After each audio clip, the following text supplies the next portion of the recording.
Am I responsible for trimming a neighbor's tree over my property? Trees that fall across property lines cast shade into your yard, drop leaves and add to yard management.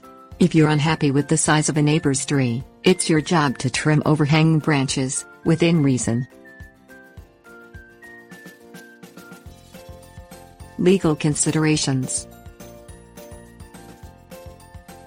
Even though the tree is on your neighbor's property line, trimming branches that fall over on your side, such as those coming over a fence, is your responsibility, according to the American Bar Association. You can trim the part of the tree on your side at any time. Exceptions. Legally, you can't remove the tree altogether or sit it back enough to kill it. You also can't trespass onto your neighbor's yard when pruning, unless the tree is about to cause serious damage to your yard. Tip: